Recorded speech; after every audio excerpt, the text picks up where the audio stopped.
Welcome back to the Pod of Greed. Welcome back indeed to the one and only podcast on the internet. There are no others.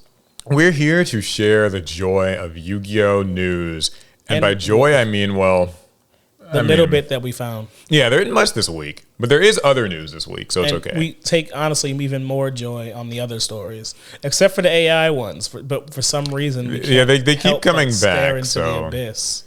I will say that this week's Yu-Gi-Oh! Stories are like a little scandalous. One of them is. Ooh. Not really, but also we have a review again that we're going to read at the end. So what streamer did what?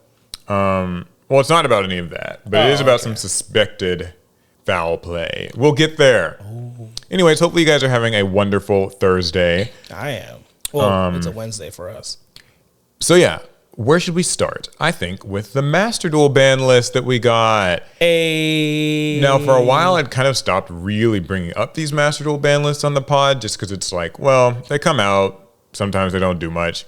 So this new Master Duel ban list is going into effect on November 7th. And it's a pretty exciting one, mostly because, like, Apollousa's banned. That's kind of the headliner here. Apollousa is a card that a lot of people thought would never get banned in Master Duel. It's also, I would argue, the most problematic card in Master Duel, give or take Maxi.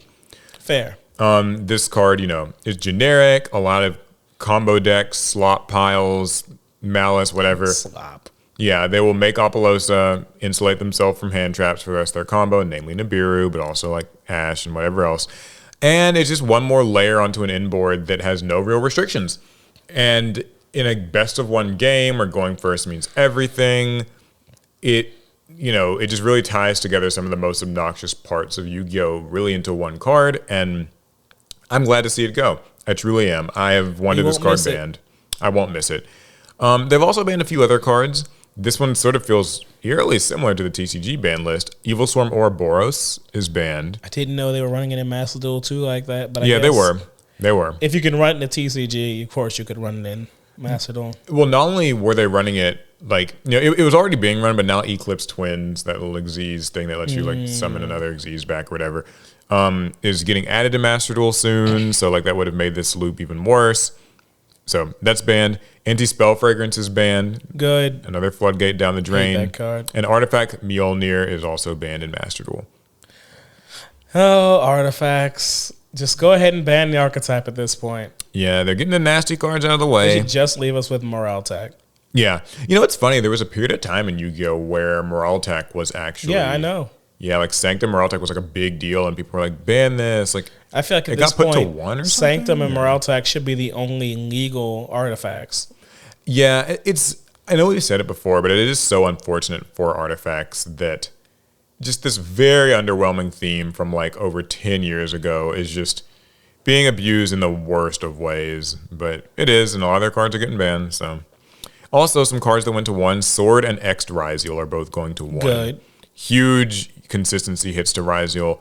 X'd Ryziel is one of those Mathmech Circular-esque cards that's just an obscenely low commitment starter. We hate those for every deck that's not ours. Yes, our decks are allowed to have them, and other decks should not be given them. But also some interesting things. Malice Chessy Cat, so that's going to be joining Dormouse at 1. So a big consistency hit there. Mm-hmm. And Called by the Grave to 1, which for the longest time, Called by the Grave has been at 2 in Master Duel, and it is finally going to 1. And this actually joins Droll and Lockbird, which is going to 2. And so together, these hits kind of feel like a bit of a... There's a lot of ways to read these. In the TCG... Free Maxi. Yeah, some people feel like these are buffs, indirect buffs to Maxi. Because Call by was always an answer to Maxi. Droll is a sort of more niche answer to Maxi, but it can be an answer to it. And with them both having their numbers reduced, people feel like that's Konami's way of powering up Maxi's presence in the game. I don't really know. I'm okay with the hits. I think that these are all wonderful. And then the Labyrinth Furniture, that Shen Draglier and Stovey Torby both went to 3. Because they've been at 2 for a long time. They didn't need to be at 2 anymore, let's be honest. Yeah, it's been quite a while since Lab's been on top. So that's the hits. It's an interesting one. It might be the last one we get before the December Duelist Cup. So, I wouldn't be surprised if they figure out a way to sneak one more in. they might sneak something in, or maybe even do like a preemptive ban list on some new cards that maybe come out. Yeah, it's an exciting one. I think that they finally saw, the writing on the wall with the Steam numbers issue that like Master Duel had been having, and presumably this is their response to it. Like this Apollousa was definitely ruining a lot of games. Ouroboros wasn't far behind, Mjolnir and stuff like that, and so some of the most obscene stuff is out of there. I still think at the end of the day, though, this is Master Duel. It's best of one. There's Yu-Gi-Oh. always going to be a new nuclear warhead that someone is loading up as a deck, and we'll just have to deal with that. Ouroboros is gone, Apollousa is gone, but they'll find a way. There will be a next thing. There's always someone next in line. However, I am still glad to see the forward marching progress at all. Agreed. There was a part of me that thought Apollousa would never get banned, partly because she got an alt art in the game, and so they wouldn't want to ban a card that got an alt art release, at least not too fast. But what they did actually sort of surprised me. So what they're basically doing is, if you have the alt art Apollousa, they say don't dismantle it, you keep it, and they'll be distributing a like special ticket type of thing that you can use to exchange it for any other alt art card of your choice that was released when she was released. Okay. So it's not like an open ticket to the future. Yeah, you can't use it on anything afterwards. But so I thought that was kind of cool. It just seemed like Now what's weird is that they're not distributing that ticket when the ban list drops. They're telling you have to like wait until version 2.6, which I think will be in February. So So yeah, just kind of neat. It's always cool to see how Konami chooses to address these things. But that's the Master Duel news. It's exciting. There's also like new cards and packs getting released this week as well. It's going to be adding in like Lunalight get their new support, Sky Striker get their support. So a few other little cool things. Nothing major of note there. I mean, at least not for me. I'm not playing any of those decks. But here is a fun one. Oh, God. So this is a Yu-Gi-Oh! News story as well. And this comes to us from the official Yu-Gi-Oh! Account on Twitter. It's at Yu-Gi-Oh! So this is like... Oh, wait. So that's not the Yu-Gi-Oh! TCG account. Yeah, this isn't the TCG account. Yu-Gi-Oh! account. All right, Alec. I want you to take a look at this tweet and read it for me and tell me if something seems like off in some way. When Kaiba steps up, every duel becomes legendary. Who's your favorite Kaiba moment? And it's got a picture of Kaiba here. So what's wrong here? Can you tell? So the very first problem I have is it says, well, who's your favorite Kaiba moment? Right. That's the thing. And so people have kind of taken this tweet, and you can see in some of the quote tweets and stuff, people are pointing out this typo, and they're using it as evidence to claim that this page is run by AI because of this typo or this sort of incorrect. I mean, it does have... Like, why would be who's your favorite moment? It does have some of the like hallmark tells of AI generated like social media posts. Yeah, like the unnecessary like emoji at the end. Right. Sorry, go ahead. I don't know how you describe these types of like phrases, but it's like this 2-clause style of like posting. When Kaiba steps up, every duel becomes legendary. Who's your favorite Kaiba moment? It's so social media. Yeah. Like, is ChatGPT like generate me a list of 20 like Yu-Gi-Oh related social media posts to engage an audience with? Are there other posts? So yeah, that's kind of where the story continues, because the truth is, I was looking through their posts from the last few weeks, and I kind of think that they all are. So here's a post. Oh, God. Epic moment alert, lightning emoji. Creator of light versus your favorite monster. Who wins? What is creator of light? Now, in this one, they're talking about like Herakthi or whatever, like the god card. You know, the 3 god cards or whatever. I know Herakthi. It's like Herakthi, creator of light. But what I noticed about all of these posts is that they all seem like geared to just here's a cool thing about when this character shows up, you know it's gonna be epic. What's your favorite blah blah blah with this character? This actually reminds me a lot of when I was scheduling Facebook posts for the APS Facebook page. Mm-hmm. And at one point, I was just so lazy that was exactly the kind of post I was trying to make. Yeah, and so and it'll just be these questions like, who had the most iconic deck in the series? Or, drop your favorite Yu-Gi-Oh quote that lives in your head rent-free. Kaiba and Joey had one of the most entertaining rivalries in Duel Monsters, fire emoji. Which of their duels is your favorite? And, who's to say if these are, actually AI generated? But they do have those tells of just, when Kaiba sets his mind on something, he builds an empire around it. And then it's a dragon emoji, briefcase emoji, hashtag Seto Kaiba energy. And that's weird when you don't have hashtags in most of the other posts, but all of a sudden you have it here out of nowhere. Who had the saddest backstory? Kaiba, Joey, Makura, or Mai? And it's just kind of I don't know, but it does give me that inkling sensation of low effort posts anyway. I think a person runs the account, and that person, they probably made some posts themselves, and then they had AI fill in the rest. That's what I think too, because when I read these posts, you can just go on forever. They're very. It's the kind of low effort. I would have posted on the APS Facebook account. Yeah. So, which is good to hear. On one hand, it's these are clearly lazy. On the other hand, these could have just been generated. Yeah, this one to me reads very AI. Yu-Gi-Oh has taken us through ancient tombs, high-tech cities, and alternate dimensions. Which world do you still think about? Planet emojis, sparkle emojis. It's what?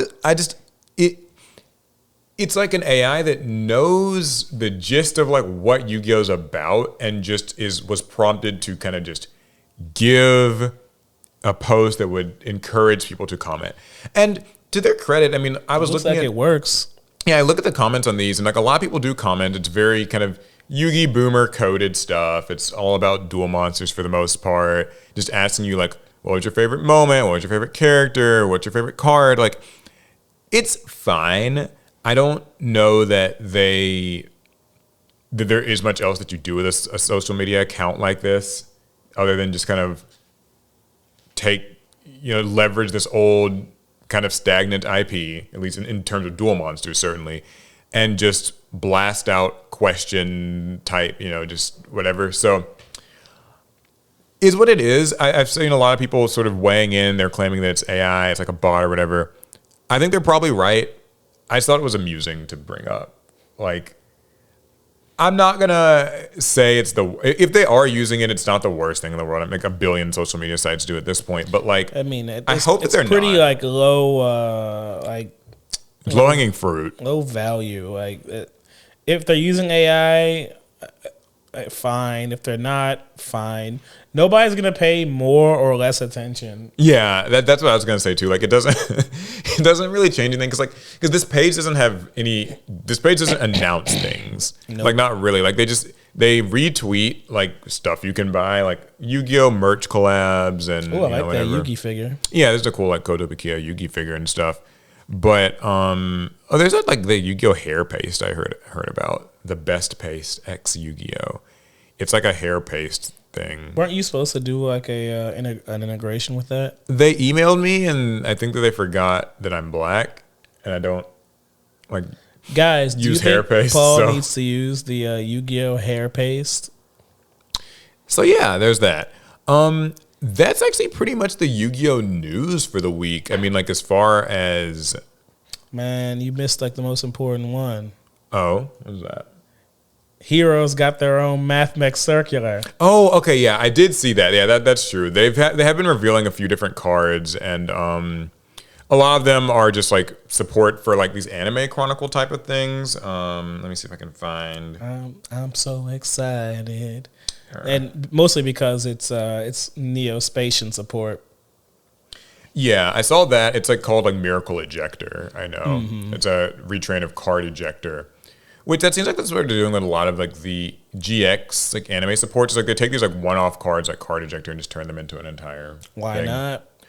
One last thing I had forgotten to bookmark it, but I just found it now. So Jump Festa 2026 is obviously happening in December. It's going to be on the 20th and 21st. And so they just revealed a Yu-Gi-Oh's, I guess, official Jump Festa illustration.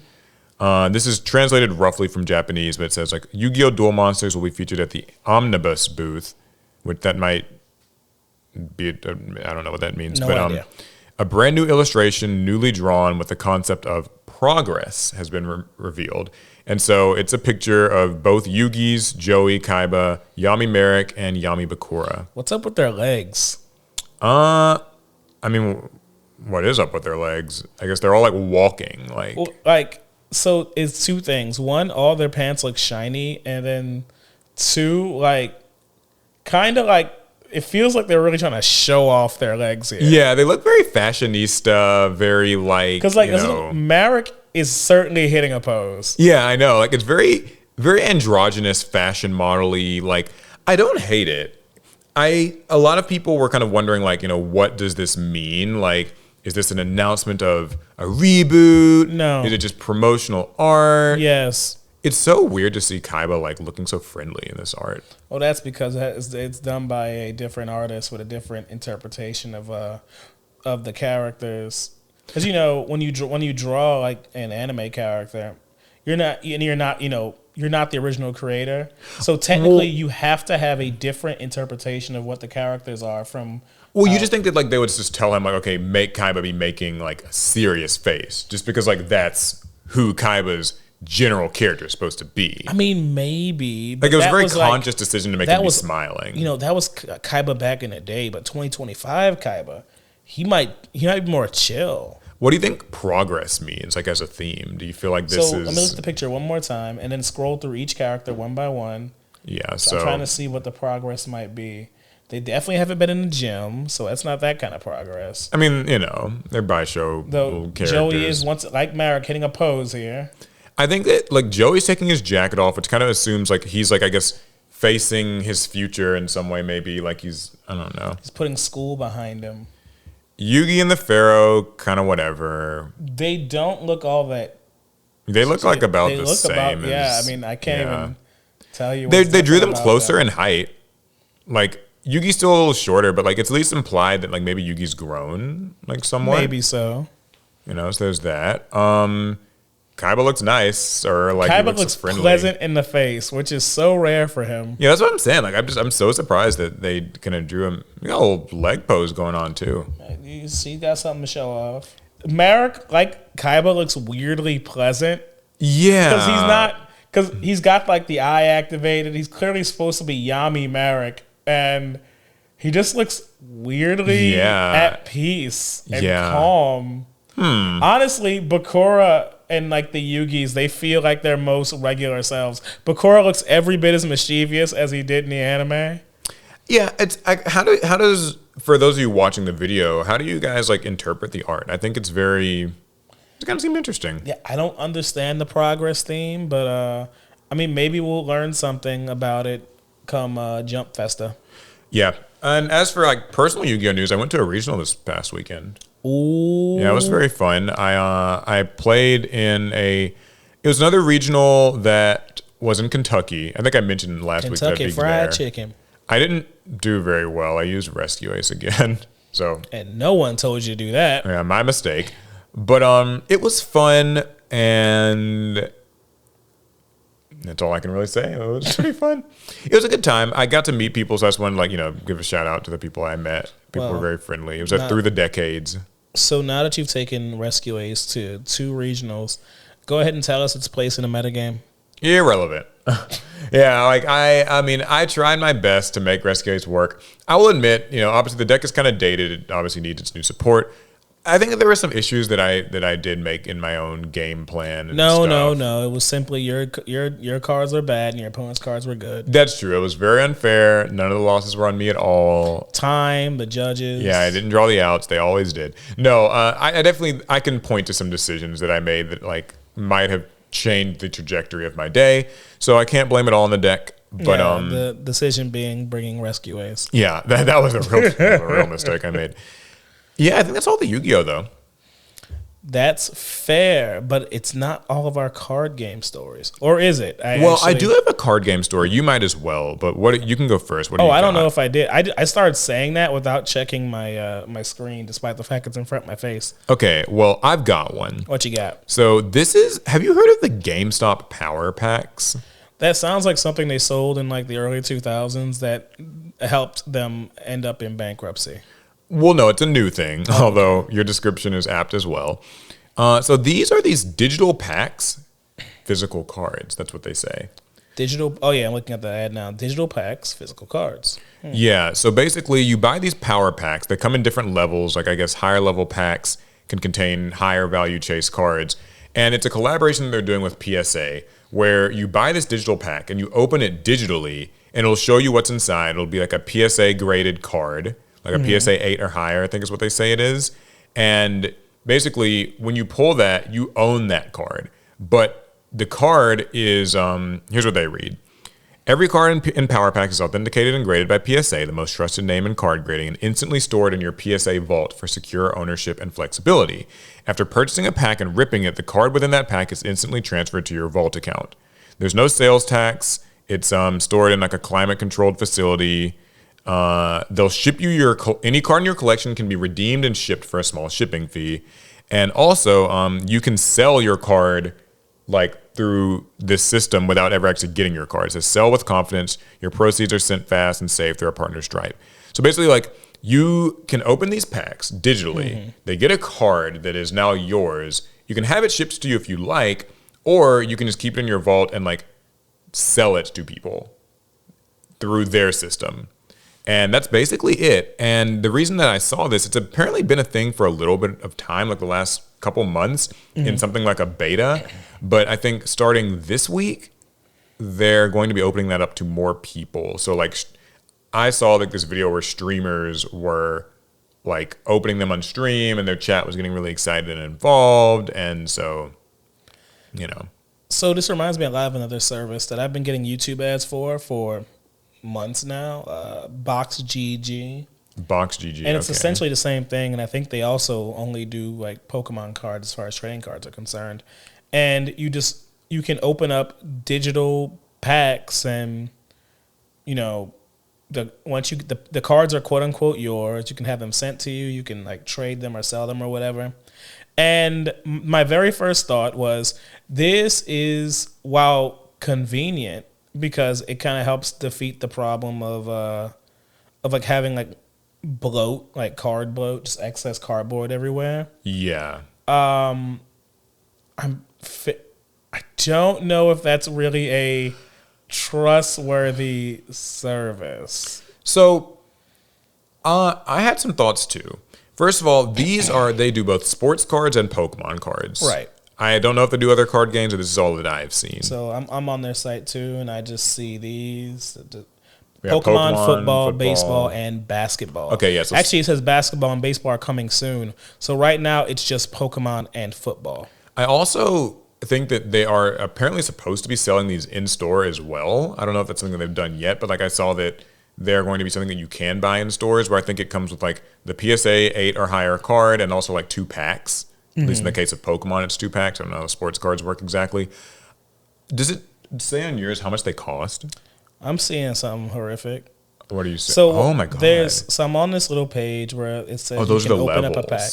There are multiple levels. There is starter, silver, gold, platinum, diamond.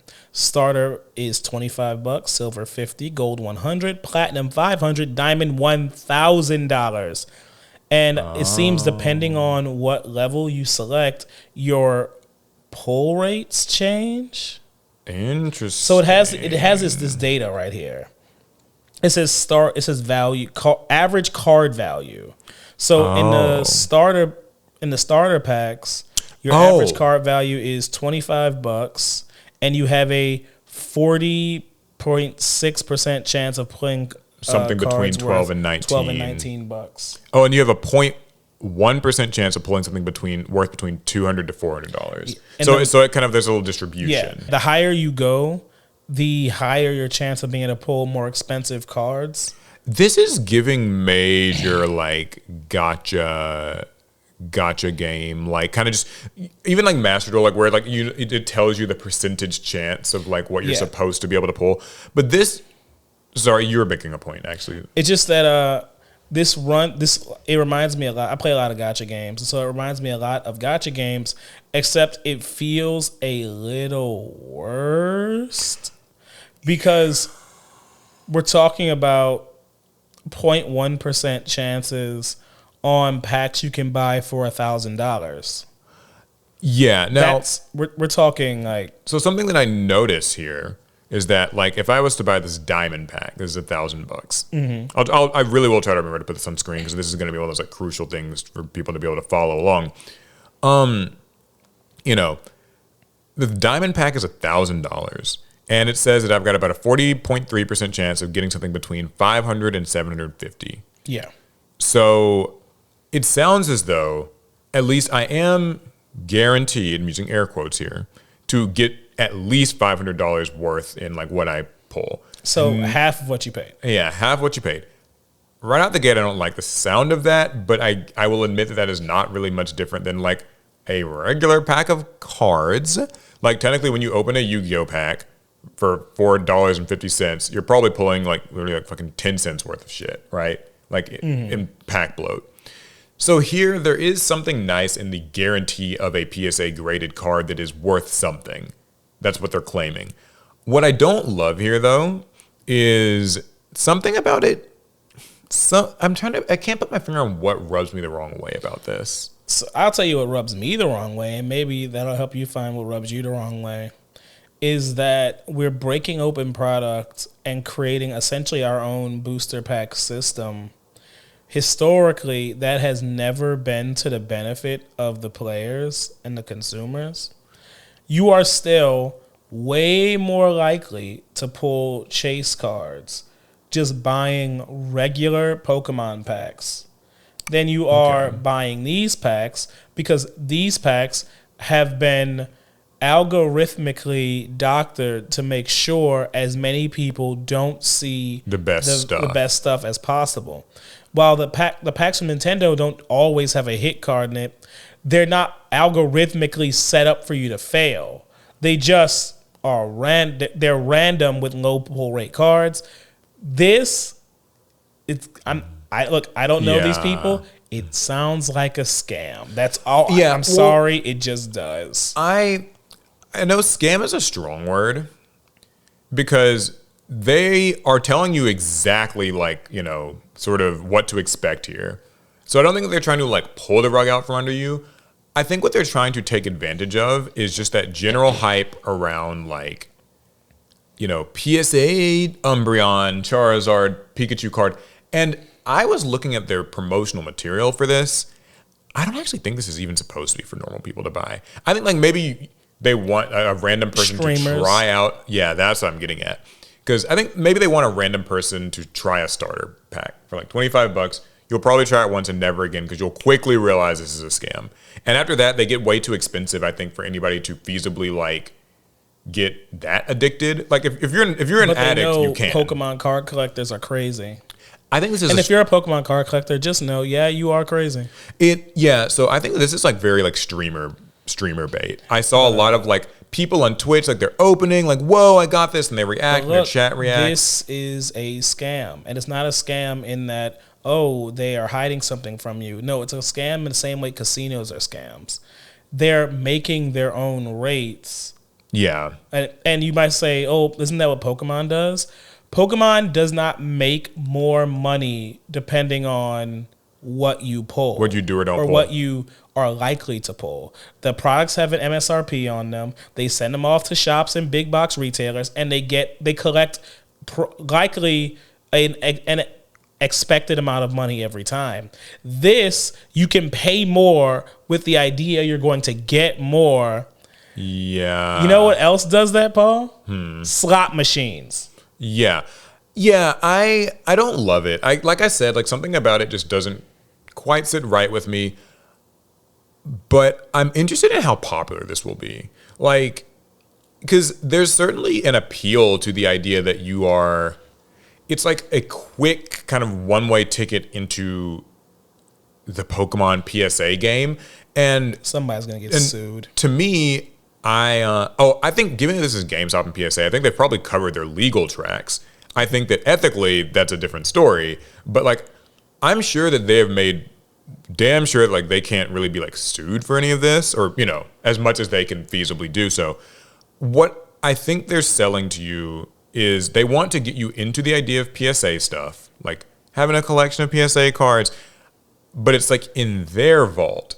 And so because it's in their vault, yeah, you have ownership of it. You can order it whenever you want, but once you know that it's in their vault, you are far more likely to get invested in that ecosystem of like just selling your PSA cards. Like, it's very interesting. It's harder to move PSA slabs in person than they would be on a PSA sponsored. But when they're just on the marketplace, you can easily, there's like a guarantee that your cards can get bought and sold, and now suddenly you're in that world.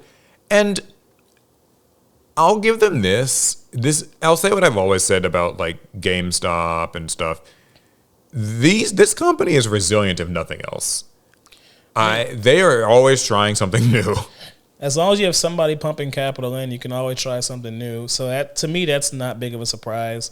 I guess this is what they were doing when they first started that whole like taking in the PSA grade stuff. It's like they're probably setting up to this. I think they saw a lot of revenue getting into the Pokemon PSA game. Mm-hmm. But I would actually be surprised if this service lasts another year and no one gets sued. Yeah, I think there will be some controversy with this. It just gives kind of controversy vibes. I don't know.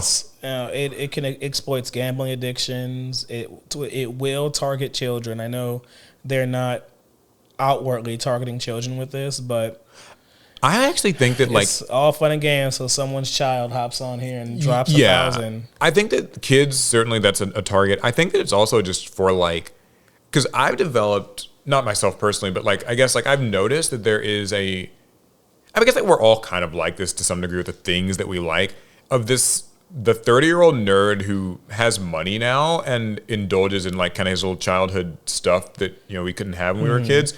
This is like taking that interest and like really like abusing it a little bit. Like, hey, like you can be like one of those guys with the PSA graded stuff, and for some reason it still gives me NFT.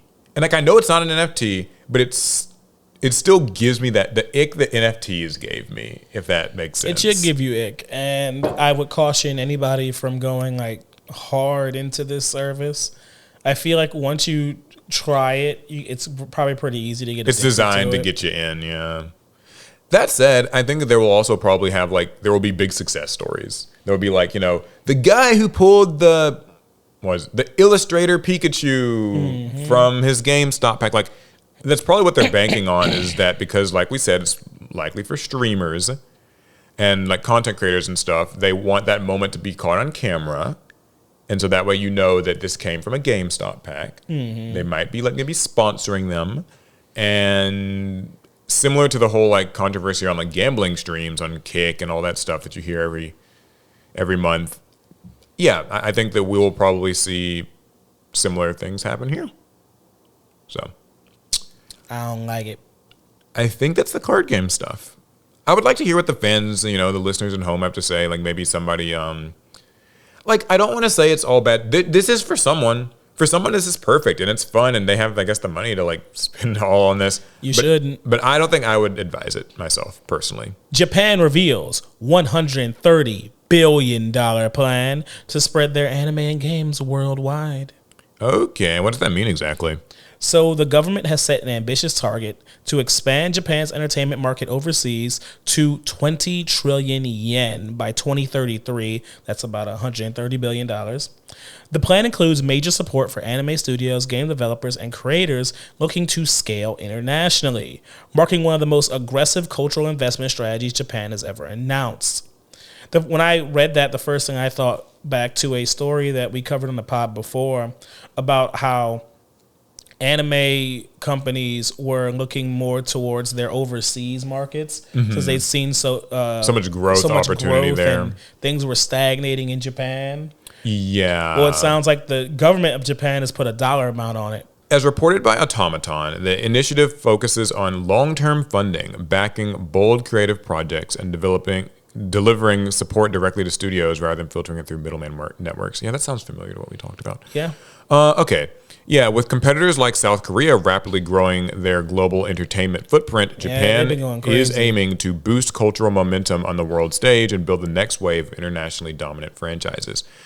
So I'm with this. I mean, I think like it's cool. So much of the things that you and I like, and just a lot of probably people listening to this like, do originate from Japan. So investing more money, I think, in like what sounds like anime, games, like merchandise, I'm here for that. But they got to put money into these animation studios, let them hire more staff. We got to stop doing these little 12 episoders and calling it a day. There's no reason G-Quux should have been 12 episodes. Yeah, Alec has his own personal gripes. But anime is getting shorter and shorter, and it doesn't make a whole lot of sense in an industry that has been scaling back to then announce this huge expansion in funding, but then not address the problems that animation studios are having.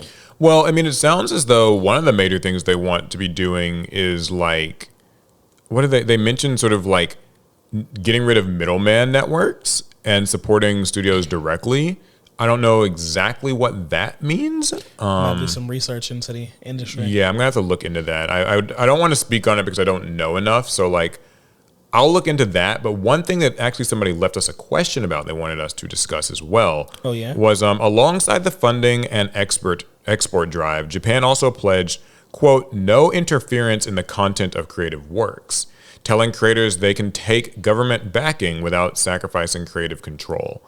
So some people kind of read this as like the government's just going to give studios money and they're not going to like try to influence, like you have to say a certain thing or kind of no agendas tied to it. There have been like political messaging in certain anime over the years, and so I guess that's to reassure Japanese creators that their voices won't be stifled. But also, it kind of, and they actually mention this here, the commitment arrives as censorship debates in gaming intensify from region-specific edits to global platform and payment restrictions. I saw, and we maybe covered this in the pod, in July, Steam updated its rules to comply with banking network standards, leading to content removals. Oh yeah, all the adult games. And then platforms like itch.io also pulled thousands of titles under similar pressures. So what this viewer was asking us, because I remember seeing their question in the submissions, was like, do you think this will affect something like maybe card censorship coming out of Japan, like for something like Yu-Gi-Oh? And my answer to that is I think it's not going to change anything, because I think that the decision to censor Yu-Gi-Oh cards, seemingly to my knowledge, is one that Konami just makes themselves. Yeah, it's like a wholly owned Konami plan and idea. Yeah, I don't think anybody made them do it. Yeah, I don't think there's any like government policy that's making them do that. And censoring Yu-Gi-Oh cards did not help the many parents who assumed the cards were signs of devil worship and spells and curses. Yeah. So I don't think it's going to really change that. I mean, but it does sound like this is more, the way that I'm reading this is more like the Japanese government will fund studios while not imposing creative restrictions onto them. Right. As it relates to like things like the Steam stuff and the itch.io thing, no idea. I don't know what, that still sounds like that stuff that's down to like the credit card companies. Because I remember with the Steam thing and like PayPal and stuff, that was like credit cards saying, we don't want this credit card to be able to be used to buy like adult content. But that doesn't change. Who defines what's adult content? That's its own separate thing. I mean, how do you feel on that though, actually? Like, I mean, do you think like that your bank should be able to tell you, like you're not allowed to use your credit card to buy like an M-rated or however they rate, games and stuff on Steam? Yeah, that's fine with me. Mostly because I have this weird thing where I want to have like a clean looking invoice at the end of the month. And I want all my illicit purchases to be like on a different card somewhere. So so you don't mind that? Okay. So I don't mind juggling around multiple accounts because my main accounts I don't want to show my real side. Well, I guess what I meant is like the idea of like any of them telling you that, because like you have like a side credit card to use for the sleazy purchases, but like they decide tomorrow like you can't use this card on that. I guess it would get annoying to then have to open another account so I can make my sleazy purchases. So yeah, I mean, if it just kind of kept going on in perpetuity, that'd be an absolute pain. But I feel like it has to exist for a reason, but I'm not enough of an expert to know exactly why. Yeah. Well, at any rate, one other thing this article mentions that I thought was kind of feels like this exact thing happening is, Demon Slayer Infinity Castle, highest grossing Japanese film ever. Yeah. Already surpassing like a record that was set by like Mugen Train. So, but also the Chainsaw Man movie, we talked about that last week. That's doing well. The man awarding himself with a medal. It does feel though like, anime it's hitting the mainstream. Like people really are going out to see these anime movies and like they're bringing normie friends. It's no longer just like, oh, like, I like Chainsaw Man and like hopefully it'll come to theaters when they make the movie and like maybe I'll be able to like kind of like nervously make my way there on a Tuesday because it's only showing on one day. They're like, no, these anime movies now are like, it's an event. The release of people these. Are coming out for them in relatively more so than for like, Western movies. Mm-hmm. I was saying just the other week that a real test will be if that movie Virgin Punk can do numbers, because it'll be the first major IP anime movie that's come out, at least in the West, since the Demon Slayer and Chainsaw Man. Like, can we keep this going, or is this strictly success only for large shonen IPs? Have you ever considered like what percentage of the things that you like come from Japan? Like, what percentage do you think yours are of like, we're talking, like just IPs, fandoms, movies, books, games? Hard for me because I'm a very like multifaceted person, probably more so than average. But even with that in mind, probably close to 50. Close to 50, you say? Yeah. Okay. I think for me, it's probably like close to like 80%. Like, I think of my favorite like IPs and just in the games I kind of like to play and stuff, and especially like stuff that I'm kind of like I'm currently enjoying. Right. And I'm actually hard pressed to think of much that even is Western, because like I like Sonic the Hedgehog. That's Japanese. Basically Western. I watch. Yeah, I know. Some people would argue, but yeah, that originates from Japan. Like I play Final Fantasy, I play Yu-Gi-Oh! Master Duel, I play like Super Smash Brothers, and it's all just like just Japanese stuff. The new Pokemon game, the new like Digimon stuff, like all these, just so much of the IPs I'm interested in and that I follow. It feels like it's very Japanese. Like the only things that I'm following that aren't are, I guess, the MCU. That's obviously a really big one. And like Harry Potter, I'm excited for like the HBO show. What about you? Like I know you play a lot of mobile games. It's a lot, man. Like, just sports alone, basketball, football. Mm-hmm. If I watched baseball, that would be kind of Japanese now. Shout out to Shohei Ohtani. All the Western nerdy things, Marvel Comics, DC Comics, Lord of the Rings, Star Wars, Game of Thrones. I watch a lot of like Western TV, or at least I have. I don't know if I watch as much as I used to, but I watch a lot of the big Western streaming shows. Yeah.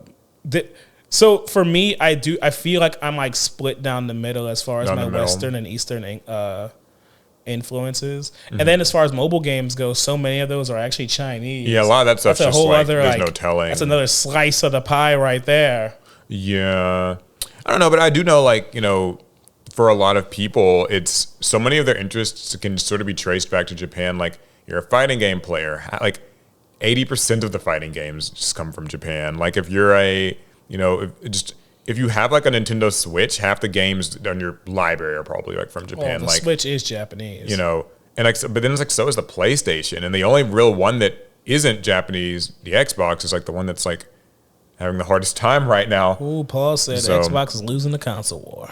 Oh, did you see actually GameStop announced the console wars are over? They said that. They made a post like declaring GameStop, the end you're over. You can't claim that. Yeah, I was just saying, I don't know that they're the people that get to then make again, that. Maybe because they are over, they would be the authority on what is over. Yeah, they can define what means something is dead. It's the pot calling the kettle. But yeah, I mean, I don't know. I do think that a lot more stuff is like Japanese in nature as is, and it sounds like Japan would like that to increase further. They want it to be to the point that like from the outset, kids in the West are just like an anime. I mean, if we look at, because I think what they're going for is what a lot of countries have been focusing on right now is international mindshare, where the percentage of what's going on people's brains, what they're thinking about, what region does that come from? Yeah. Basically what I was asking, like what percentage of the stuff that you care about? Because like, right now, South Korea, they've been huge with K-pop and and what's that movie? K-pop Demon Hunters has been huge in the West, and I imagine for Japan, they're like, wow, the South Koreans are really like killing the game. Like we've always had anime. We were de facto the -- Eastern country on the minds of everyone out West, but are we losing ground? Can we do better? Can we push it? Yeah. China has been making more video games now than ever. And I feel like the Chinese, they're thinking the same thing. They're like, well, let's invest more money in entertainment and see, can we get more of this global mind share? Right. So good on them as a Japan enjoyer. I don't mind Paul this headline picked at his all. team. Yeah. I mean, I don't know that it's a team. We're going to get you a It's Japanese jersey. It's just like, I like my Japanese stuff. So. He's going to abandon the American flag. I'm not even going to comment further on that.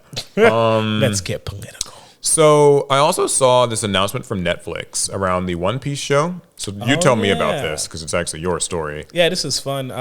So Zoro Mariduena is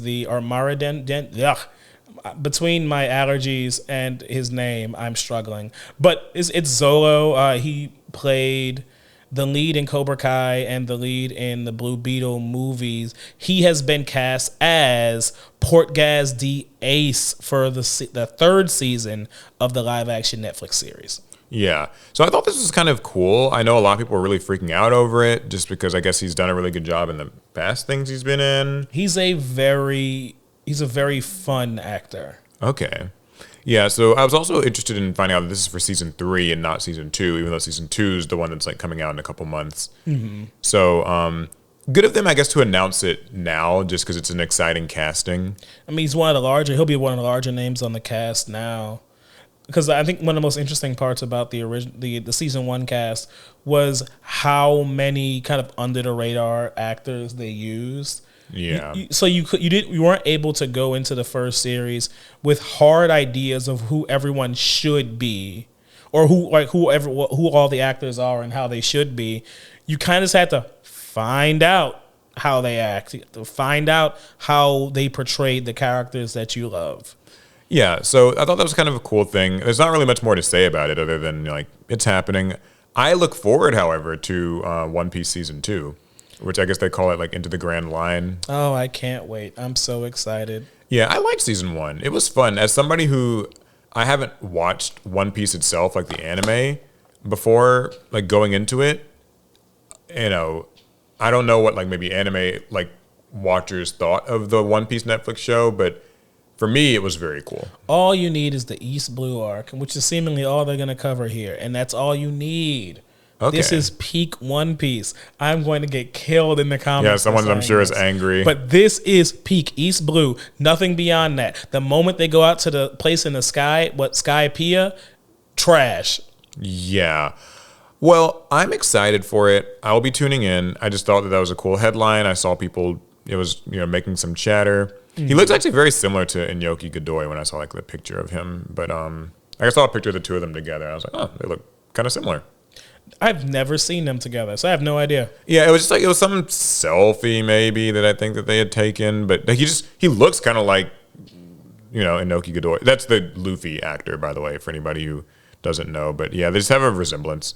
So, and I guess when you think about like Ace and Luffy do look kind of similar in the show, ish. I wouldn't go that far, but hey, they are brothers, so Okay. Well, anyway, yeah, that was just a cool little update. Okay, so now we have some gaming stories. This one in particular is actually sort of exciting. It's around the new update to the PlayStation Portal that came out today. So basically, the PlayStation Portal we covered when it was first announced, and we talked about it. It's $200, and it can stream games from your PlayStation. $200 to stream the games you already own. Yeah, to stream the games you own, like from the console you own on a Wi-Fi connection. So like you just get to basically play it in another room of your house. Do you want to pay more money? Well, that was what we said then, but now it supports cloud streaming. Okay. And I thought that was really cool because you don't actually have to have a PlayStation 5 at all to do this, it turns out. If you just have a PlayStation PSN Premium or whatever it's called. Mm-hmm. Yeah, a PSN Premium account, you can stream select PS5 games, which they say it supports hundreds of games. So most games that you probably play are supported. Now, to be fair, they have 50 different renditions of Tetris on there. Yeah, last year we introduced the cloud streaming beta, which allowed PlayStation Plus premium members to access select PS5 games from the PlayStation 5 game catalog and classics catalog via cloud streaming without needing to connect to a PS5 console through remote play. Today, we're excited to share that PlayStation Portal is receiving one of its biggest updates yet. So now you get cloud streaming for PS5 games, and it launches like tonight as I'm reading this. So this is cool. Tonight for us or tonight for Tonight them? for us. So like by the time people are listening to this, they can literally use this feature. Games like Astro Bot, Borderlands 4, Final Fantasy VII Rebirth, Fortnite, Ghosts of Yotei, Grand Theft Auto 5, Resident Evil 4, and hundreds of compatible games from the PlayStation Plus games catalog. So this adds a lot of usability to the PlayStation Portal. Though I do think, if you do have a Portal, you have a PlayStation. But I guess you won't need to have a PlayStation that is currently connected to the Wi-Fi. Yeah, that's true. Your PlayStation is now no longer like the thing that's actually doing the streaming for you. It's just like you can have this and not have a PlayStation. In theory, you could, if you were interested in buying a PS5 and now all these tariffs are scaring you away, you could just buy this thing if you are okay with streaming your games to it. And it will have a limited catalog, right? Yeah, the catalog will be limited, so it might depend on what sort of gamer that you are. Like if you're these games seem to be like kind of the typical PlayStation games that a PlayStation gamer is expected to play. Right. Your more niche stuff, support for that might not come until later, I would assume, if at all. But like if you're just like, oh, I want to play the Ghost of Yotei and like God of War and Cyberpunk 2077. Yeah, like then this is perfect for you. And it's $200. So cheapest gaming console you can get your hands on. Yeah, it technically is. Would you get one? You could make the argument. I could make the argument for me. Because I'm not already saying own a PS5. I'm definitely doing it. It's just now the Portal has a real purpose to me. Like you're interested. Now you were saying at one point that you were considering like a Steam Deck, right? Yeah. Does this in any way like compete with that in your head? Like, or do you still think not really. The Steam Deck still has just way more games that I can get access to, and it doesn't rely on just on streaming. In fact, I don't know. Does the Steam Deck even do like that type of streaming? I mean, I don't think that it does, but like you just install the games. It's how you just install the games on it, which is something you can't really do on the Portal. So in that way, I don't feel like that's true. You would have to have internet access for this. So, and of course, depending on the quality of your internet connection, your performance will vary. So this really still isn't something that you'd be able to use like on the plane. Like I was, playing my Steam Deck on the plane, and Even so like plane Wi-Fi is not very good. Yeah, so some things that it supports, it has like 3D audio support, so that's pretty cool. Passcode lock, you can protect your device by setting a passcode. These are just some new features I think they've added to the Portal in general. They didn't have a passcode on it? I guess we might argue, Sounds why like would you need one? Yeah, that's true, because I guess it was tied to your PlayStation. A network status screen, so now you can actually quickly check your connection quality. So at least you'll know if like you need to even be trying to cloud stream at all. And new features for cloud streaming. In an in-game store, so you can now actually purchase add-ons and in-game currencies without leaving your game session. There's some new accessibility options, and also you can receive game invites from friends that are playing the same game during cloud streaming and join a multiplayer session. Interesting. Okay. I would have thought that would already be a function. Yeah, I didn't know. Yeah, that seems like that would kind of already be a thing, but maybe not. You weren't able to join like multiplayer parties? That's interesting. Or maybe you weren't able to join them if you were playing on your Portal. Well, that's what I mean. Like, but maybe not. That's like a huge part of gaming nowadays, and like it might have just been a thing where you use your Portal for single player games. That's it. Like you're just supposed to play your solo stuff on it. But now you don't have to. Now you can play many different games. I'm gonna play Fortnite. I will say I think that this. When you get your Portal. Yeah, is what you're saying. Even though I could play it on a Steam Deck too. Yeah, but when Alec buys his Portal, that Sony's going to send us because they're listening. When Paul buys Alec his Portal, we'll see about that. If Sony will send me one, then I'll give it to you. Wow. No, I think this is cool. I will say, for me, I think this makes the Portal feel like a very cool gift, though. Like speaking of giving, like it does sound more solid than before. Yeah, like if you have the choice between like, I guess you're trying to buy your kids something, maybe this is an option. Like, because I mean, the PS5 now is like, however much it is post tariffs, like $550 or something. Like, comparatively, this isn't so bad because you were gonna have to get a PlayStation Plus account pretty much no matter what, right? Yeah. Is it mandatory? I don't know if it's mandatory. Well, it's not mandatory, but you probably were gonna get one. There's good value to the PlayStation Plus subscription. Okay, well, it's cool. I'm interested in that. You need a moment? I'm good. Okay. All right. So that's PlayStation. We also so there's another gaming story, which is that the Switch 2 continues to be the biggest console launch ever with 10 million units sold. I was very, not honestly surprised about this, but yeah, they say that Nintendo has raised its hardware forecast as the Switch 2 crosses the 10 million units sold mark. It continues its run as the biggest console launch ever, surpassing the Switch 1, which had sold, 4.7 million units by this time, and PlayStation 5, which had sold 7.8 in their respective first 6-month milestones. But it's only been 4 months. So Nintendo now expects to move 19 million units by the end of March 2026. This is so... I guess the Switch 2 really is... It's just that console. I mean, it's a reminder to me that everyone that said that it's too expensive lied. Yeah. I guess, yeah, I do remember that. They went ahead and made it the hottest selling console of all time. So no, well, I mean, that there are people who, I guess, thought that this $450 price tag was way too much, and they were discouraging people from buying it or saying that you, by buying a Switch 2, are supporting... See, I feel like they were discouraging people while buying one themselves. Yeah, they were like, I just need them to not come to GameStop and snatch it from me. Come on now. You're telling me that 10 million units sold, and none of those people were on Twitter complaining about the price. Yeah. I think that it is one of those nice... I think I pointed it out even when we saw the first month sales. It's one of those nice reminders that the internet is not reality. It is very easy to kind of get online and hear everybody the Switch 2 is going to flop. They made it way too expensive. They're scamming everybody.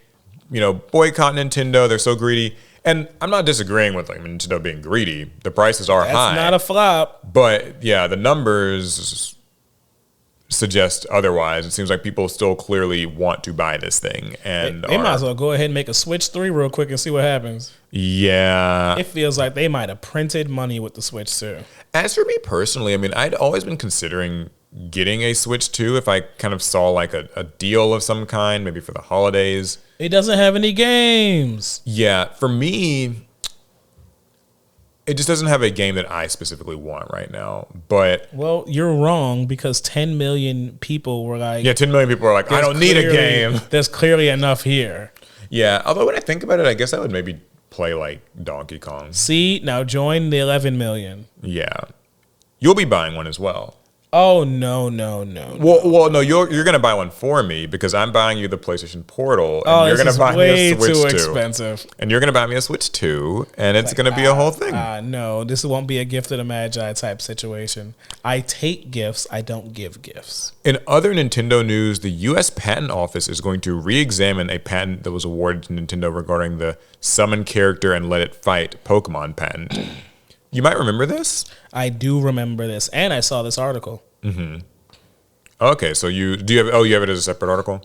No, I just remember seeing it. Yeah, I remember seeing the headline. I don't have a full article to devote to it, but yeah, I saw that they're basically just going to be re-examining that patent because I think that they feel that it is maybe too, like we said when we saw it, it feels a little general? Too general, like very wide-reaching. A little too all-encompassing. Like, for reference, that was Nintendo basically trying to create a patent, like file a patent for the concept of a game where you summon creatures and like fight with them, which that's so broad. I mean, they were trying to completely dominate a genre that's existed for decades. Yeah, and I mean, I think that part of that was kind of to combat Pal World since that's been the big headlining thing, but like that's also saying that a game like Monster Hunter, or not, like Monster Hunter, does Monster Hunter kind of fall into that?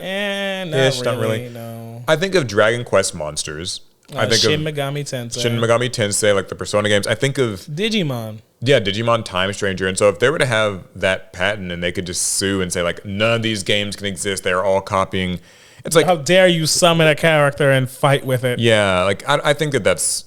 I mean, I'm a Nintendo fan or whatever. That's like way too far reaching. Like that's not really like a fair thing to say is that like your game just can't let you summon creatures. So I've got a new one for you. This is a robot that you can buy. You know, we've talked a few times in the past about the idea of, you know, a home robot assistant.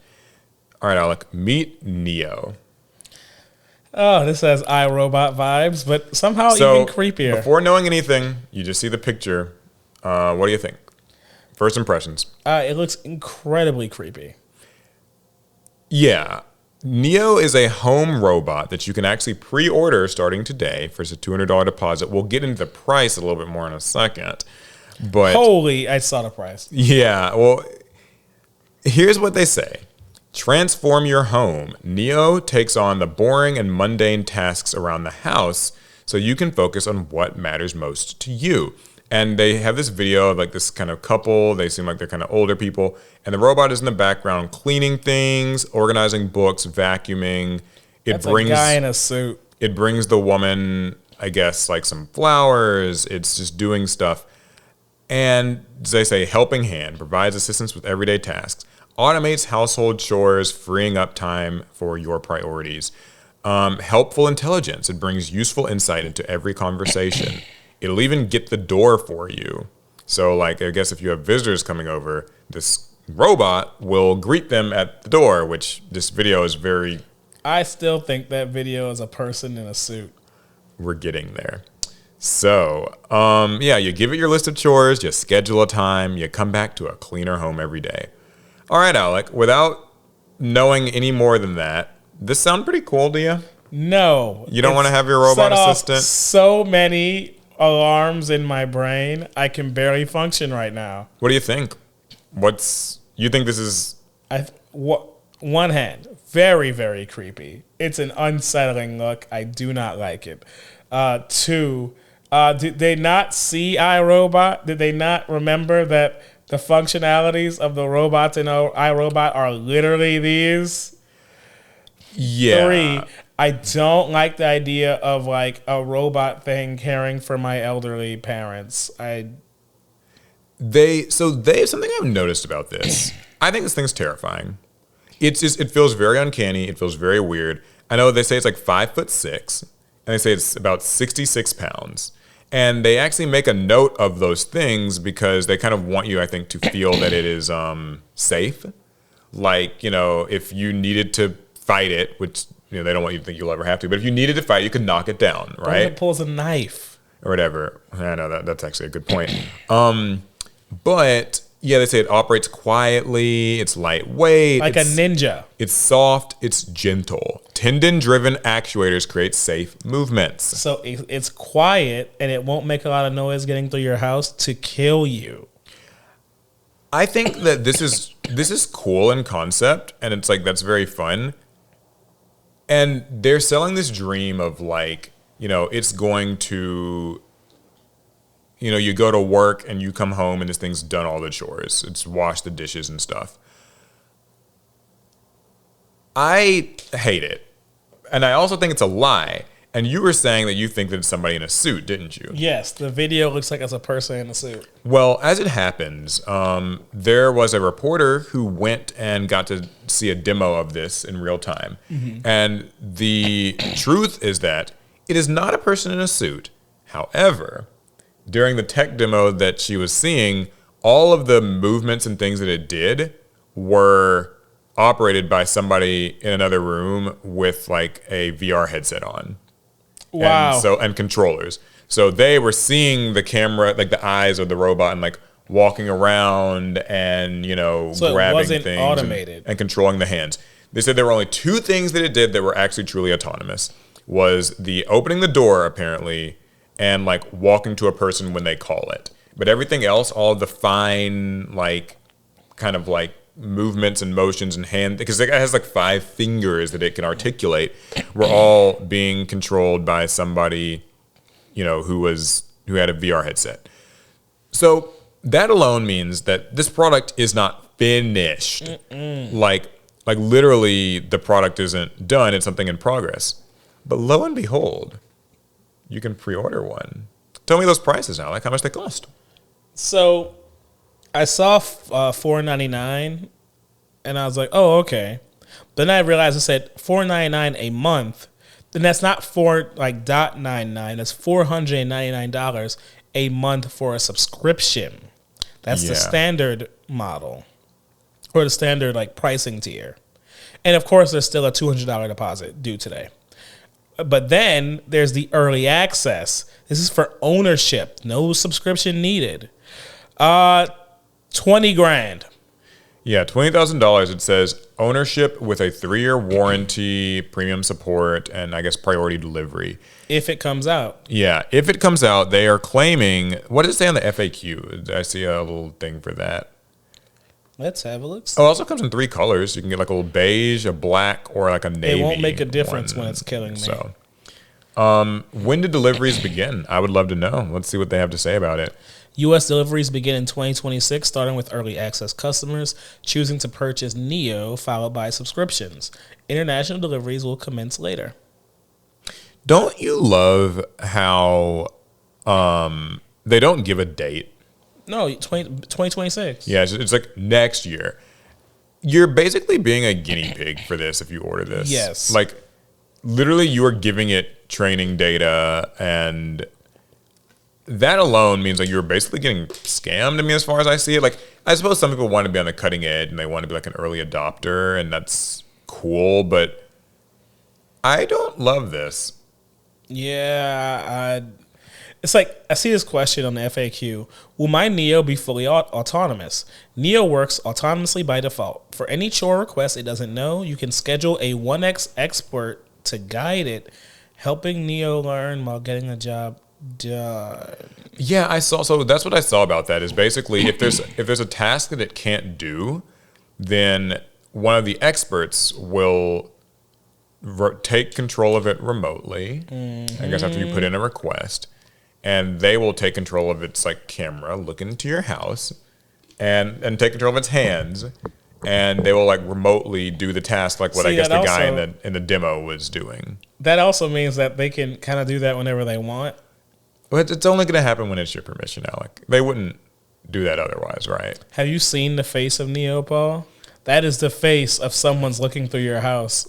Yeah, that's what I was going to ask you. What do you think of the look of it? Like, do you feel that it's super unsettling and creepy? You think it's inviting or no? No. I don't like So I think we touched on this like a year ago or something. But I actually have this really newfound belief, and this cemented it for me, is seeing this. I don't think that in a world where like we do all have like these like home assistant robots, I don't actually like the idea of them being human shaped or trying to in any way emulate the human like form. I actually would feel so much more comfortable, like because I've had like like a little the vacuum cleaner, like the Roomba type thing. That's a bit different, and like, but yeah. Well, no, that's what I was gonna say is I like that. I want my tools like that to just be like it's like a disc and it just kind of goes around the floor and like vacuums. The idea that it looks so much like a person, I don't think I'd be able to relax in my home. It looks like a guy in a suit. It looks like a guy in a suit, and like, would you want to have like company over and just this thing? I feel like it would unsettle people. It unsettles me right now, so I certainly wouldn't have one. Yeah, and also in this little video where like it opens the door, that would terrify the shit out of me. If I went to my friend's house and like, and I saw that through the screen door. Nah, bro. That's terrifying. Like it's getting punched. Yeah, I don't like it. So, also they're saying that it can do things like putting away dishes, but that grip looks like there's like no grip to that. I mean, maybe like very dry dishes. Because I feel like it's going to drop your glass cup. And then what's it going to do? Is it going to know how to clean up the glass? It's not going to know how to clean up the glass. Like maybe it has like a vacuum cleaners in its feet. But then also, will it even like alert you that it's dropped something? Like, will it know? Because that just seems so dangerous to me. Like, I don't. Yeah, I hate this. Yeah. This is so. Get it off the screen. I can't stand saying this. Also, the price is very. Yeah, you got 20 grand on you? No, I guess the person that they're selling this to is older people who they're retired. They have the money for this, I suppose. Tech millionaires and stuff. Yeah, like I guess your time is valuable, and so like you have the money to pay. But yeah, I don't love it, but I just wanted to get your thoughts on that. Well, now you know. So you're going to be purchasing it? No. Oh, you already have your pre-order in. No, I would not do that. Okay. Absolutely not. Got it. Well, when yours comes in, I'm looking forward to seeing how it works. But even though I would not buy one for myself, I would buy you one and have it installed in here without your knowledge. Okay. And then it would be under strict orders to not let itself be seen. That would be so creepy. It would just ninja around your apartment, and you wouldn't know that you even have one. Just watching you. And like every time, like I always feel like I'm like I feel like I just saw a hand around that corner or something, and like I never find out who it is. I feel like I'm being watched, guys. Am I paranoid? I'm like, nah. They do advertise how it's like really quiet in operation, so it won't interrupt you. You can't tell when it's like. What if like you woke up at night and like you just saw it? It's just standing over you. Like standing over you.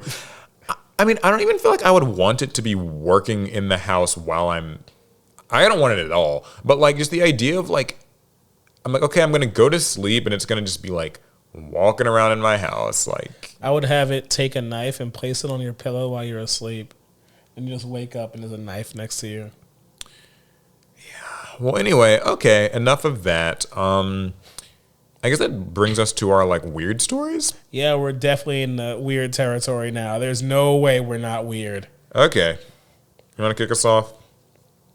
Sure. Where's my weird? So, McDonald's. Yeah. Are you loving it?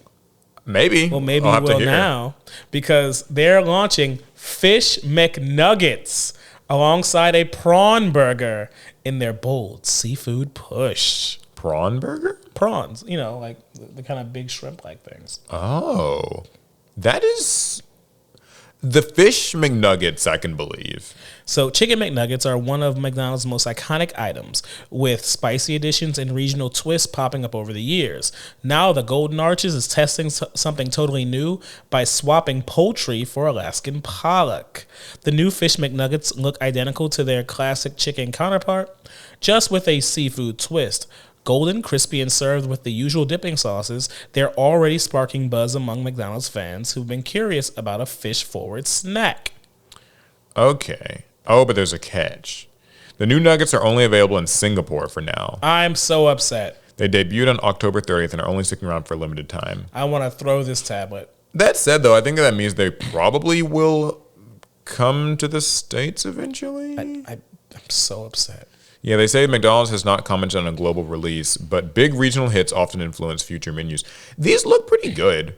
I would tear those up if they existed in the U.S. Yeah, these look really good. And like when I think about how the like fish sandwich at McDonald's, The fillet of fish. yeah, the fillet of fish, like that type of like fish that they use, it like literally seems like if you just cut that into a nugget, it would be perfect. So, You can do that. yeah, so I would be interested in that. No, I didn't.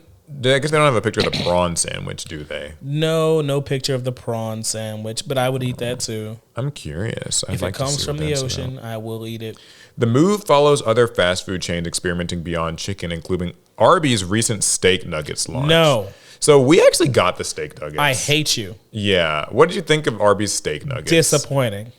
Yeah. Would not go again. I did not Also, love them. the employees acted like they never had a customer before. It was very strange. I know Arby's gets a bad rap, and I always try to like give them the smallest benefit of the doubt, and every time I do, I just get burned for it because like those. Not only were the nuggets not really very good, but the customer service sucked. Like it's like I'm sorry, Arby's. This is why people don't like you.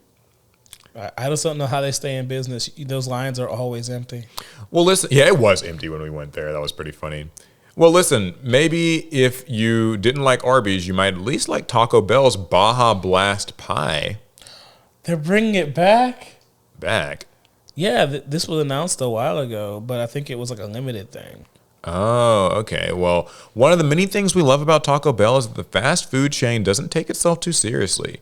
Now the beloved brand is bringing its tongue-in-cheek approach to the holiday season with the arrival of an intriguing pie that's just in time for your Friendsgiving gatherings. It's a citrusy new dessert with a neon hue. So they're selling a Mountain Dew Baja Blast pie infused with the flavor of the tropical lime-flavored soda. While it might sound and look unappealing at first, the dessert is described as tasting similar to a key lime pie, complete with a graham cracker crust and whipped cream on top. So, like, when you see it, what do you think? Does it look tasty to you? Yeah, fuck that up. I feel like the green is off-putting, but I'd eat it. I think I would try it. As I've had Baja Blast too many times in my life to ever say no to this. Oh, okay. This must be what you were talking about. The fast food chain first teased the idea of a Baja Blast pie at its live Moss convention in March. I think we saw this. We did. Yeah, we did see this. I've been excited ever since. And the preview left a lasting impression. As they explain in a press release, it is driven by a wave of fan-made memes. The community kept the dream alive until Taco Bell finally made it fork-ready for the fans. They have a little TikTok. Though my question is, how much like Baja Blast will it taste like? How much do you want it to taste like Baja Blast? Like enough that I know it's there. So would you say like you want a hint? Or do you want like an overwhelming? That is a difficult one. How about this? 1 to 10, with 1 being like it is the faintest hint of it, 10 being like you are eating a Baja Blast. Where do you 10 want? sounds like the most fun, but I feel like I would like to be in the like 4 or 5 camp.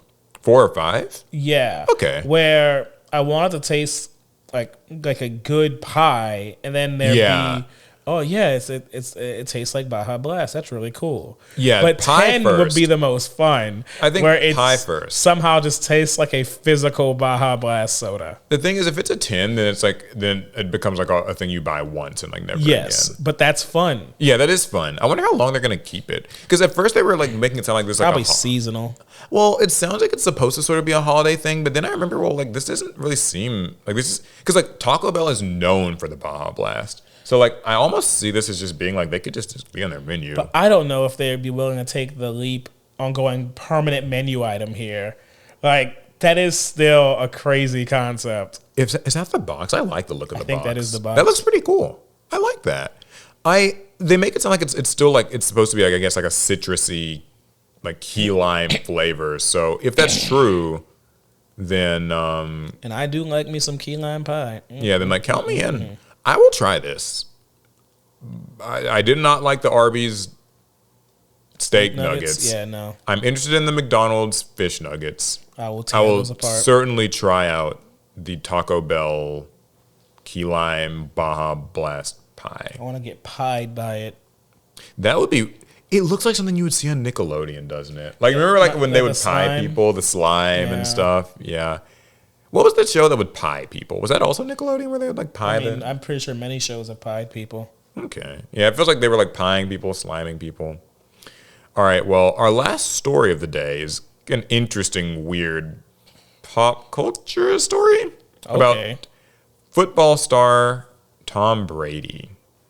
Did not expect for Tom Brady's name to pop up on the podcast, but hey, I like football. Let's see what's happening. Tom Brady reveals his dog, Junie, was cloned from his beloved pet, Lua, who died in 2023. That man got a clone dog. He has a cloned dog. So you can see this picture on the left is Lua, his old dog that he loved. And now on the right is Junie. So before we read further, Oh, okay. don't you keep scrolling. I was about to. What first reactions to his dog being a clone? So I did hear that like pet cloning was a thing that like rich people have access to. I did not know Tom loved his dog to that degree. I mean, I'm sure that many like pet owners would at least consider it. Now that I think about it, Yeah. so it's actually not that crazy. It's just it's still weird that It's we're such a at the shocking- cloning point in life. It's such a shocking headline. So, okay, here's what they say. Tom Brady's dog, Junie, is a clone of his late dog, Lua. After Lua, whom the retired quarterback shared with ex-wife, I'm not going to I don't know why they had to bring up his ex-wife and their here. children, died in December 2023. He welcomed another similar-looking dog, Junie. Nearly 2 years later, Brady's revealed that Junie is a clone of the late pit bull mix. So he shared the news on Tuesday, November 4th, coinciding with an announcement from Colossal Biosciences, a biotech company that he's an investor in, and that worked with him to clone his beloved Lua. On November 4th, the Dallas-based company, best known for its headline-making claim that it produced 3 direwolf pups, Okay, Yes, I that's- thought yeah. Colossal Biosciences sounded announced that similar. it's acquired another biotech company, Viagen Pets and Equine. Equine. That's horses. If you didn't know. Equine, yeah, like equestrian. That's a question. Oh, I guess it's the same. Yeah. Anyway, yeah. So they also cloned Barbara Streisand's dog Samantha, who I died in did hear about that 2017. one. They've cloned Paris Hilton's dog Diamond Baby into 2 puppies. I didn't hear about that After- one, but it's Paris Hilton. It makes sense. The pet went missing.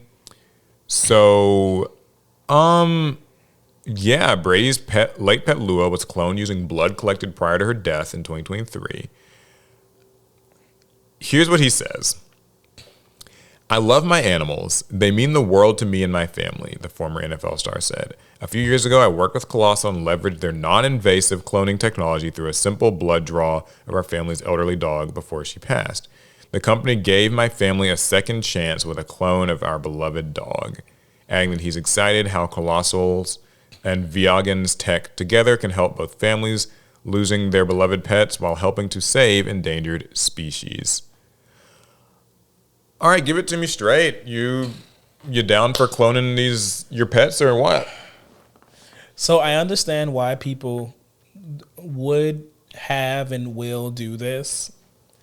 And I personally don't have anything against it. You know, Okay. You lose a pet, you want your pet back. You can have your pet back if you have enough money. But I think about the larger implications of it all.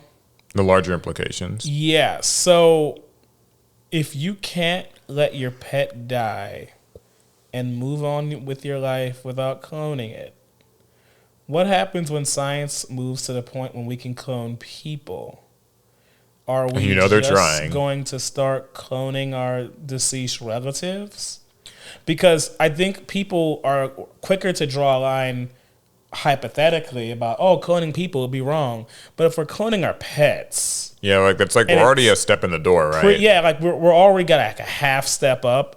And I feel like a lot of people would think it's fine to clone a dog but not a person. But I feel like that's only because the technology isn't available and it's probably too For expensive. people yet. Like, And you know that like, sorry I cut you off. it's just, if Brady and then these other celebrities are willing to clone their pets, what's to stop them other than the limits of technology from cloning people? Yeah, my suspicion is that it's probably already been like done and tried in some like secret rich factory or whatever. There's my little tinfoil hat theory for you. But I think it's kind of terrifying. I have a like a sort of, I guess, like philosophical or it's a very personal like question. Mm-hmm. Would you be able, do you think that you would be able to like love a cloned pet in the same way? Well, I don't think you can ever love it in the same way. Or, well, sorry.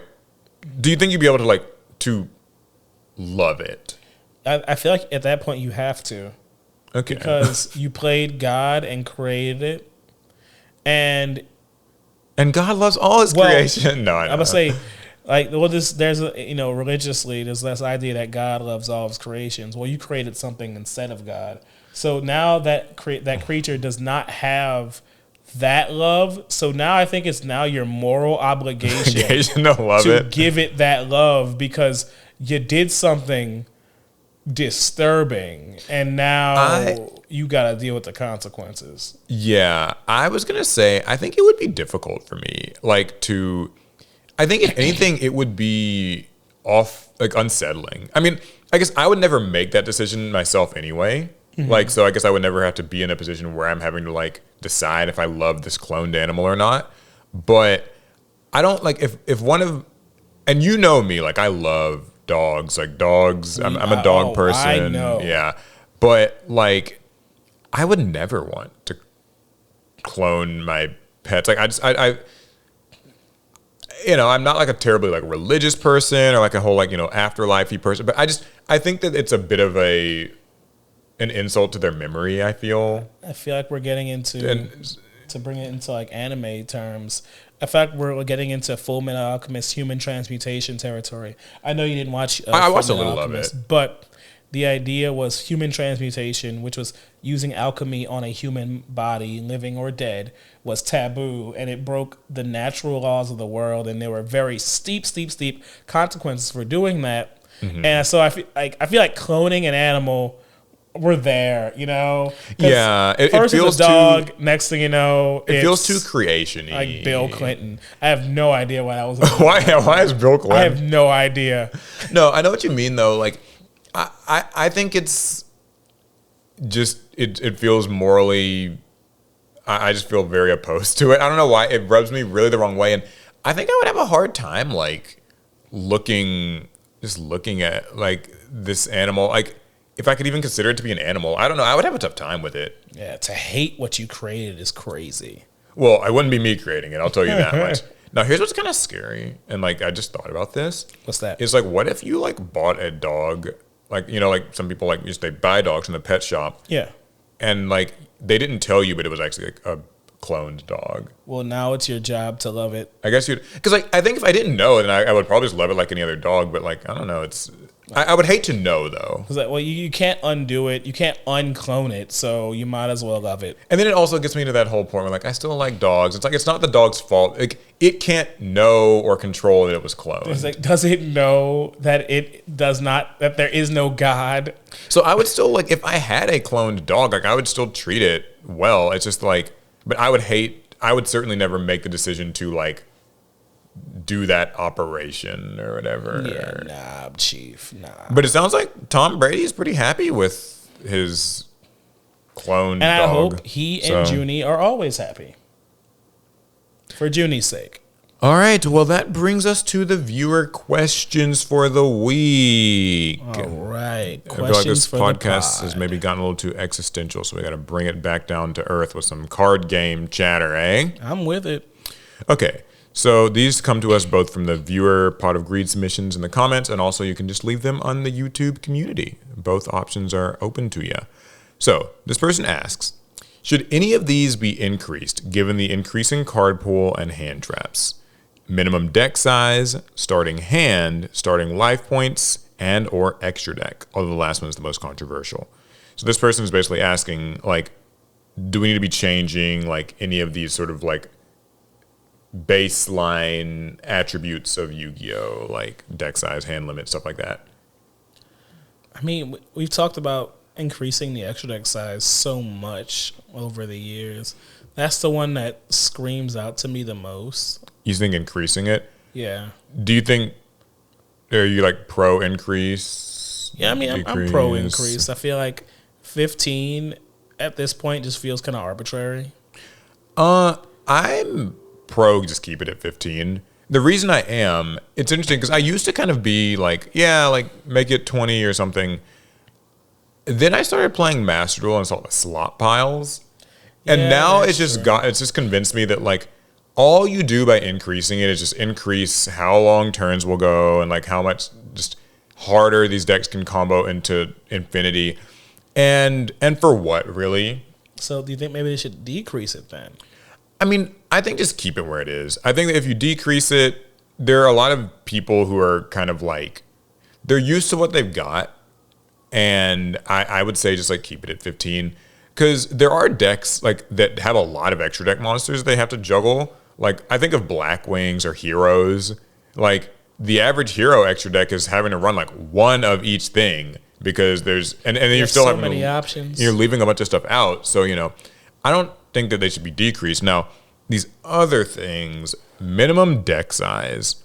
I've heard this one a lot. Some people think that maybe if Yu-Gi-Oh's minimum deck size was like 50 or maybe 60, like some of their card games have, that this would perhaps better balance the game or slow it down because like strategies would be less consistent.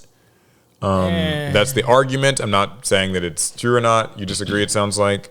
I mean, Yu-Gi-Oh's been consistent enough for 60 card piles for a minute now. Yeah. So I don't know if increasing the minimum deck size makes too big of a difference.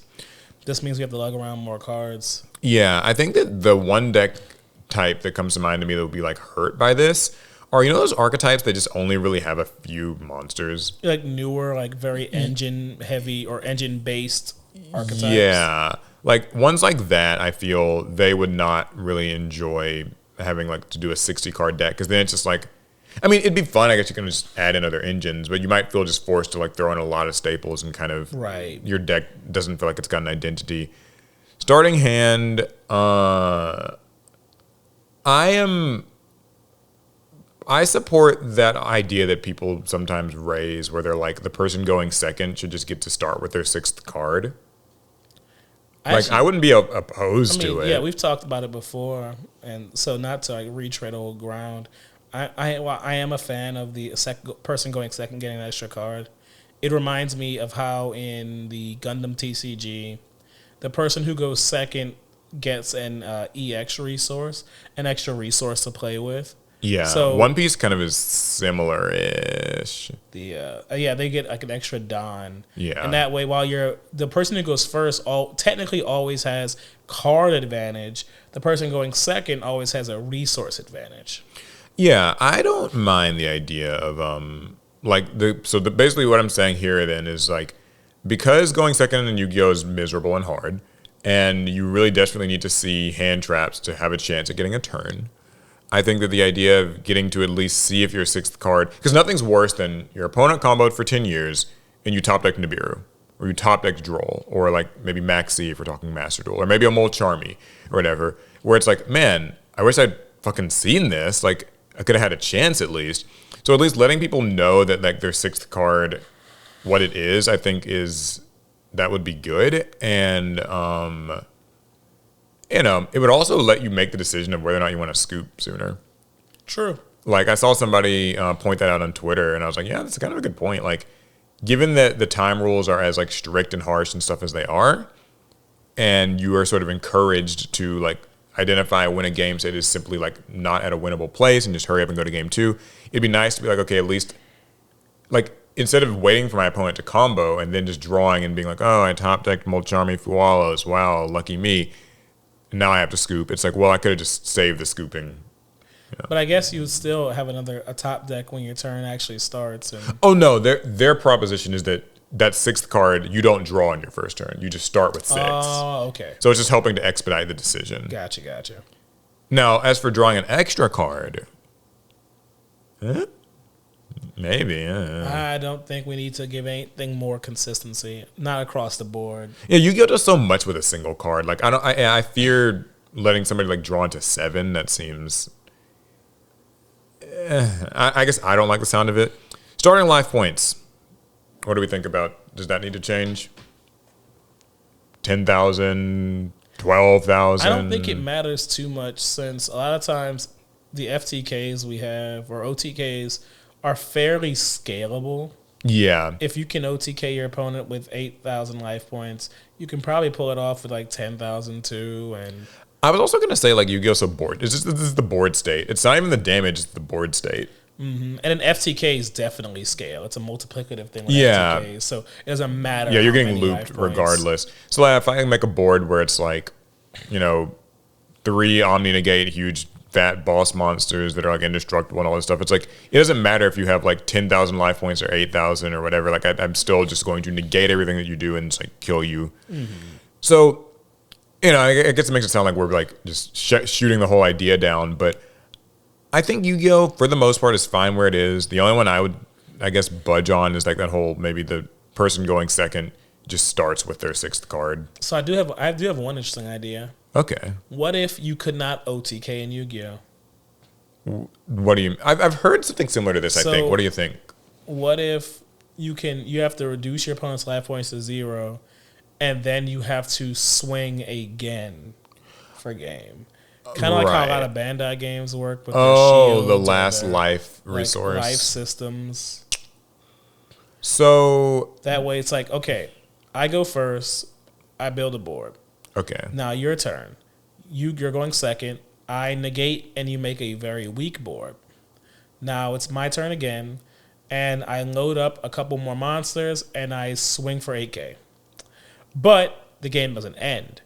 I actually need another attack to win the game, but I don't have one, so I have to pass turn. And, oh, wait, I'll just negate everything again. Never mind. Yeah, that's what I was going to kind of jump to. It was like, well, most of these Omni Negates, they're like, once per turn. It just kind of won't matter. But I will say, I mean, the idea is interesting. My question then is like, is it just one additional attack that I need? Or is it like one additional attack that cannot be conducted that turn? I feel like cannot be conducted that turn might be too heavy-handed. Because like the thing is, sometimes like, let's say like 3 fat boss monsters that are all like 2,800 attack on average, that'll just kill you outright. So I guess what the game's just asking you for is to have one more warm body to just finish the job. Because if you have 3 monsters with, let's say, 2,500 attack, right? Yeah. That's 75? That's 7,500 damage in total. That's not game. So we'll bump it up. We'll say 2,800. 2,800, 3 monsters. How much damage is that? That is. Yeah, it's enough to be game. It's like, but 84 or something like that. All that damage is counted at once. So while you dealt more than 8,000 with that 3rd attack, you still need a 4th attack. You need a 4th attack to finish the game off, which some people might just have, and there's nothing you can do about that. I don't know if it would make enough of a difference. It might not. But I like it if it's like it forces you to wait another turn. There's like something there.